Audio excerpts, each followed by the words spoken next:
అందరికీ నమస్కారం. Welcome to Leo news. మాజీ మంత్రి కొడాలి నాని గారికి సంబంధించినటువంటి గుడివాడ ప్రాంతంలో దాదాపుగా 100 కోట్ల రూపాయల మేర అక్రమ అవకతవకలు జరిగాయని చెప్పేసి వార్తలు వస్తున్నటువంటి నేపథ్యంలో దీనికి సంబంధించి అనేక రకాలైనటువంటి వార్తా పత్రికల్లో కూడా కథనాలు ప్రచురితం అవుతున్నాయి. అయితే అసలు ఆ 100 కోట్ల స్కామ్ ఏ విధంగా జరిగింది, అసలు జరిగిందా లేదా, ఏ అంశంలో జరిగింది, ఇవన్నీ కూడా పూర్తి వివరాలు తెలుసుకునే ప్రయత్నం చేద్దాం. మనతో ఉన్నారు సోషల్ యాక్టివిస్ట్ శ్రీలీల గారు.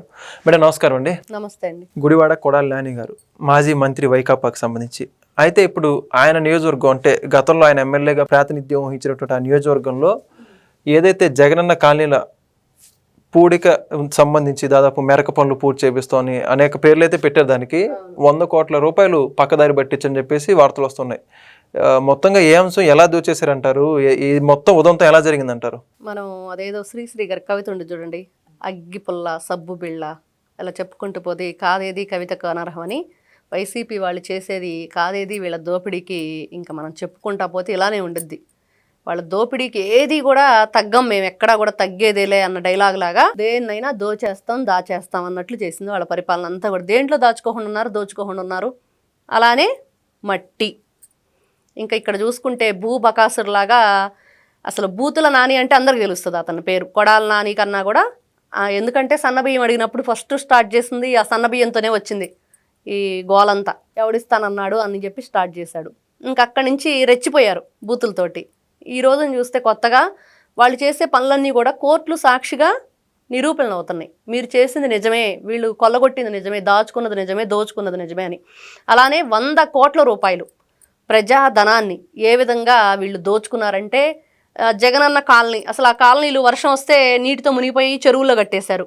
మళ్ళా దాంట్లో వీళ్ళు ఎక్కడి నుంచో రోడ్లో కంకర, ఇసుక, మట్టి తవ్వేసి రాత్రికి రాత్రి రోడ్లని వీళ్ళు తవ్వేశారంటే ఇది ఒక సంచలనం అన్నమాట. ఇది ఒక బ్రేకింగ్ న్యూస్లో చెప్పుకోవచ్చు. రోడ్లను తవ్విన వైకాపా ప్రభుత్వం అని.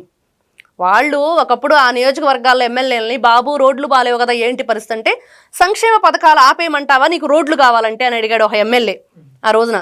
ప్రతి ఒక్కరికి తెలుసు ఆ విషయం. మరి ఈ రోజున వాళ్లే మరి అట్లాంటి రోడ్లను తవ్వేసి ఈ రోజున 380 కోట్ల రూపాయలు పూడ్చడానికి రోడ్లు గుంటల్ని అయ్యిందంటే మరి కారణం ఈ విధంగా వాళ్ళు తవ్వుకొని పోయినందువల్లే. మరి ఆ మెరక ఏదైతే సంబంధించింది అక్కడ ఉన్న మట్టినంతా తీసుకొచ్చేసి జగనన్న కాలనీలో పోసేశారు. దీనికి సంబంధించింది ఎవరు? గడ్డం గ్యాంగు. ఇంకా వాళ్ళు చేసిన దందాలు మామూలుగా లేవంట. అసలు నా ఫ్రెండ్ ఎవరు అనుకుంటున్నావు? కొడాలి నాని. మరి వాళ్ళ ఫ్రెండ్ నేనెంత దోచుకోవాలి అన్నట్లు దోచుకున్నారు వీళ్ళంతా కూడా. పాత రోజుల్లో పల్లెటూరులో ఈ పంచాయతీకి సంబంధించిన పనులు జరిగేవి. వాళ్ళు నైట్ టైము అక్కడ ఈ ఎర్ర కంకర ఉంటుంది కదా, గ్రావిల్, అది తీసుకొచ్చేసి నైటు లోళ్ళుగా కొన్ని చోట్ల ఈ ప్రదేశానికింత ఈ ప్రదేశానికి ఆ ప్లేసెస్లో నైటు అక్కడ వేసేసి వెళ్ళేవాళ్ళు. మార్నింగ్ ఆ పనులను చేసి చదరం చేసి వెళ్ళేవాళ్ళు. ఈ లోపుగా అక్కడ కొంతమంది ఏం చేసేవాళ్ళు అంటే, ఈ వాళ్ళని చెప్పుకుంటే నిజంగా కొడాలి నానినే గుర్తొస్తున్నాడు ఇప్పుడు. నైట్ టైము కొంత మట్టిని తీసుకెళ్ళి వాళ్ళ ఇళ్లలో పోసుకోవటమో, లేకపోతే చెట్లకి వేసేసుకోవటమో, లేకపోతే గేదెల గొడ్ల సావుల దగ్గర పోసుకోవటమో చేసేవాళ్ళు. అలానే గడ్డి వాములు కూడా వేసుకోవడానికి ప్రయత్నం చేసినప్పుడు రోడ్డు మీద దాన్ని లోడు వదిలినప్పుడు అది కూడా అలానే దొంగతనంగా తీసుకెళ్లేవాళ్ళు. అలా ఉంది వీళ్ళు. ఎంత సిగ్గుచేటు! అసలు ప్రజల్ని మనం ఏ విధంగా ఆదుకోవాలి, వాళ్ళని ఏ విధంగా మనం భరోసా ఇచ్చాము, మరి పరిపాలన ఎలా జరగాలి అనేది లేకుండా ఈ రోజున అసలు 100 కోట్ల రూపాయలు వాళ్ళది అదంతా కూడా తిరిగి ఇచ్చేస్తే రాష్ట్రం బాగుపడిద్ది. ఈ రోజున అమరావతిని మళ్ళీ పునర్నిర్మాణం చేసేసి ప్రగతి పదం వైపు నడిపించాలని బాబు గారు ఎంతో ప్రయత్నం చేస్తున్నారు. మరి ఒకప్పుడు 2019 నుంచి 24 వరకు రోడ్డులను కూడా తవ్వుకునే ప్రభుత్వం ఎక్కడ?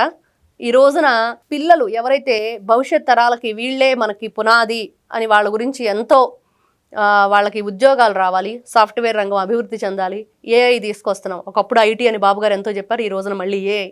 అసలు అది ప్రపంచమంతా కూడా ఆంధ్రప్రదేశ్ వైపు చూసే విధంగా అవి నిర్వహించబోతున్నారు. మరి అట్లాంటిది ఇప్పుడు కూడా ఇంకా పరిపాలన చేయాలా, ప్రజల బాగోగులు చూసుకోవాలా, ఒకవైపు అభివృద్ధి పనులు చేయాలా, సంక్షేమ పథకాలు చూడాలా, ఈ దొంగలను పట్టుకోవాలా, ఏం చేయాలి అంటే నిజంగా వాళ్ళు దోచుకున్నదంతా ప్రజలకి మళ్ళీ తిరిగి ఇచ్చేయాలి. మనం ఆ సినిమా డైలాగ్ చెప్పుకున్నట్లుగా, ఇచ్చేయిపోతే తిరిగి ఇవ్వకపోతే లావైపోతారు అన్నట్లుగా, తిరిగి ఇవ్వకపోతే వీళ్ళంతా కూడా పోలీస్ స్టేషన్లకి వెళ్లాల్సిందే తప్పదు. ఎవరైతే మనం చూసుకుంటున్నాం, పోసాని కృష్ణమురళి, వల్లభనేని వంశీ, మరి కొడాలి నాని, వీళ్ళంతా కూడా వెళ్ళాలి లోపలికి. వాళ్ళతో పాటు వీళ్ళు కూడా వెళ్తే కరెక్ట్గా ఉండిద్ది, బ్యాలెన్స్ అవుతుంది చేసిన దానికి. ప్రజలందరూ అదే కోరుకుంటున్నారు. ఈ రోజు మనం ఎక్కడ చూసుకున్న ప్రజలందరూ మాట్లాడుకునేది ఏంటంటే, కొడాలి నానిని ఇంకా అరెస్ట్ చేయలేదేంటి, రోజాను అరెస్ట్ చేయలేదేంటి, మరి ఈ విధంగా ఆవిడేమో ఆడుదాం ఆంధ్రాలో కోట్ల రూపాయలు దండేసుకుంది, ఒక ఆట ఆడుకుంది చక్కగా. మరి ఈ రోజున ఎవరైతే కొడాలి నాని ఉన్నాడో గడ్డం గ్యాంగు వాళ్ళు అసలు ఏంటండి ఈ మట్టి తవ్వుకోవటం ఏంటి, అసలు ఎలా ఉందంటే చాలా విచిత్రంగా ఉంది. వీళ్ళు చేసిన పనులు ఇవి 2019 నుంచి 24 వరకు మట్టి తవ్వకాలు, మట్టి పనులు ఇవన్నీ కూడా చేసే ఏంట్రా ఈ చెత్త పని అని అంటూ ఉంటారు సహజంగా. మరి అలానే వీళ్ళు చేసిన పనులు ఇలా ఉంటాయా అని అంటే నిజంగా ప్రతి ఒక్కరూ కూడా ఈ రోజున ఆశ్చర్యపోతున్నారు. కోట్లు, వందల కోట్లు అసలు డబ్బా చిల్లపెంకులా అవి ఈ విధంగా దాచుకున్నారు, దోచుకున్నారు, రాష్ట్రాన్ని సర్వనాశనం చేశారు. ఈ రోజున జగన్మోహన్ రెడ్డి అనే వ్యక్తి ప్రతి ఒక్కరిని పక్కన నుంచోబెట్టి మనం ఆ ఎలక్షన్ అప్పుడు చూసాం స్టేజ్ మీద సౌమ్యుడు, చాలా మంచివాడు, బుద్ధిమంతుడు, పరిపాలన బాగా చేస్తాడని. వీళ్ళ దొంగ పనులు ఎలా ఉంటాయంటే ఈ రోజున అసెంబ్లీ సెషన్కి కూడా వెళ్లకుండా దొంగతనంగా సంతకాలు పెట్టి పారిపోయారు. అసలు ఎప్పుడు సంతకాలు పెట్టారో కూడా తెలియదు, ఒక్కరు కూడా రాలేదు. అసలు అసెంబ్లీలో స్పీకర్ గారు చదివే పేర్లే ఎవరు వినను కూడా వినలేదు ఇంతవరకు. వాళ్ళు ఏ రోజు వచ్చి మీడియా ముఖంగా మాట్లాడింది లేదు.